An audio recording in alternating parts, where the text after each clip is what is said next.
3 weeks. That's what the oncologist said. Maybe a month if I'm lucky. I'm 67 years old, my name is Margaret, and I'm angry. Not at the cancer, at myself. Because I had 67 years, 24,000 days, and I wasted most of them waiting for a life I was too scared to live. The doctor gave me 3 weeks, but I gave myself a life sentence of playing it safe. And now I'm dying with regrets I can't fix. So if you're watching this, stop whatever you're doing, because what I'm about to tell you might save you from ending up where I am. I was a secretary for 42 years. Same desk, same routine, same excuses. I'll travel when I retire. I'll start writing when things slow down. I'll take that dance class next year. Next year never came. And now I'm lying in a hospital bed, counting down my last days, thinking about the pottery class I never took, the trip to Ireland I postponed 17 times, and the novel I started at 34 that's still sitting in a drawer with only 3 chapters written. You know what the cruelest part is? I thought I was being smart, responsible, doing the right thing, but safe isn't the same as alive, and I spent 67 years confusing the two. My daughter came to see me yesterday. She's 43, works a job she hates, 60 hours a week. I watched her, really watched her. She checked her phone 14 times in 2 hours, answered emails, put out fires, lived in constant urgency for things that won't matter at her funeral.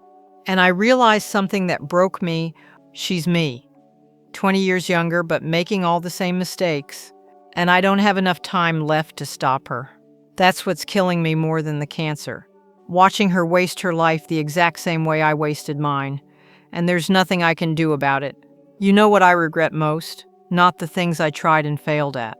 The things I never tried because I was too afraid. I never sang karaoke even though I loved music. Too embarrassing. Never wore that red dress I bought for my 50th birthday. Too bold. What would people think? Never told Robert from church how I felt after my husband died. Too vulnerable. And for what? So people would think I was dignified, appropriate, good? Screw good. Good got me nowhere. Good got me a life so small I can sum it up in 3 sentences. And now it's ending and there's nothing I can do to make it bigger. I'm not just dying, I'm disappearing, and I was barely here to begin with. Last week my granddaughter asked what I was most proud of. I couldn't answer. Not because I was too weak to talk, because I couldn't think of a single thing that was truly mine. Everything I did was for someone else, or because it was expected, or because it was safe. The life I lived wasn't mine, it was a performance. And I'm about to take my final bow and the theater was always empty. Time doesn't care that you finally figured things out. 3 weeks ago I could walk. Today I need help getting to the bathroom. Next week I probably won't recognize my own daughter. The cancer isn't waiting for me to make peace with my wasted years.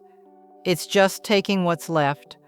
And that's the thing nobody tells you about dying. It's not dramatic, it's not poetic, it's just a countdown that doesn't pause while you scramble to find meaning in a life you sleepwalk through. My friend Linda died 2 years ago. Breast cancer. She was 64. The last time I saw her, she was so weak she could barely whisper. But she grabbed my hand and said, I bought a bucket list journal when I turned 50. Filled it with dreams. Never did a single one. It's still in my drawer, Margaret. Still blank. I found that journal after she died. 64 pages. Empty. A whole life that never got lived, documented in blank pages. Don't let that be you. Because dying doesn't feel like peace. It feels like drowning in regret. It feels like 1,000 I'll do it laters that ran out of time. And the worst part? I knew this was coming. We all do. I knew it when my mother died at 71, never having visited her sister in California because next year things will settle down. I knew it when Linda died, clutching that empty journal. I knew it every time I read an obituary or went to a funeral, but I kept living like I had forever, like tomorrow was guaranteed, like I could always start living later. Later is a lie. Later doesn't exist. There's only now, and I'm running out of now. The nurse here, Patricia, has been doing this for 30 years. She's watched thousands of people die. I asked her what people regret most at the end. She didn't even hesitate. Playing it safe, caring what strangers thought, waiting for permission to live. Nobody regrets the vacation that broke the bank. Nobody regrets the fight that cleared the air. Nobody regrets the risk that didn't work out. They regret the silence, the safety, the smallness. They regret being so afraid of living wrong that they forgot to live at all. I have 3 weeks. You don't know how long you have. Could be 50 years. Could be 5 minutes. So what are you going to do? Keep playing it safe? Keep shrinking yourself to make others comfortable? Keep putting off joy because it's not practical? Or are you going to stop living like you have unlimited time? Because you don't. None of us do. This morning, my granddaughter brought me pancakes. I haven't eaten pancakes in years because I was watching my weight. Watching my weight at 67 with 3 weeks to live. How many moments did I sacrifice for a body that's failing anyway? I ate every bite. It was delicious. And I cried. Not because it tasted good. Because I wasted decades denying myself small joys for a future that never came. Don't do that. Don't sacrifice your now for a someday that might not exist. Stop waiting for retirement to travel. Stop waiting for the kids to grow up to chase your dreams. Stop waiting for the right time to be yourself. The right time was yesterday, but the only time you have is now. I made a list last night, things I wish I'd done. 17 pages. 17 pages of unlived life. Some things are impossible now. I can't backpack through Europe, can't learn to surf, can't plant a garden. I'll never see bloom. But you can. And I'm not asking you, I'm begging you. Don't wait until you're in this bed to realize how much life you left on the table. Take the class, send the letter, book the flight, have the conversation, wear the red lipstick, sing in public, say I love you first. Quit the job that's killing you. Do something that scares you. Do something that makes you feel alive. Because that's what life is supposed to be. Not safe, not comfortable, not approved. Alive. My daughter asked me yesterday if I had any wisdom, any advice. I told her, stop being good. Be real. Be real. Stop waiting for permission. Give it to yourself.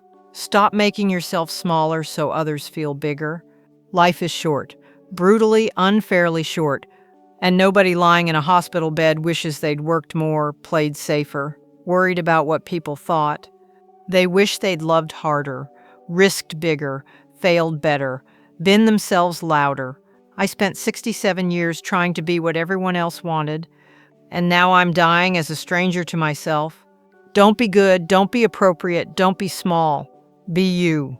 Loud and messy and too much. Because invisible is safe, but it's also death.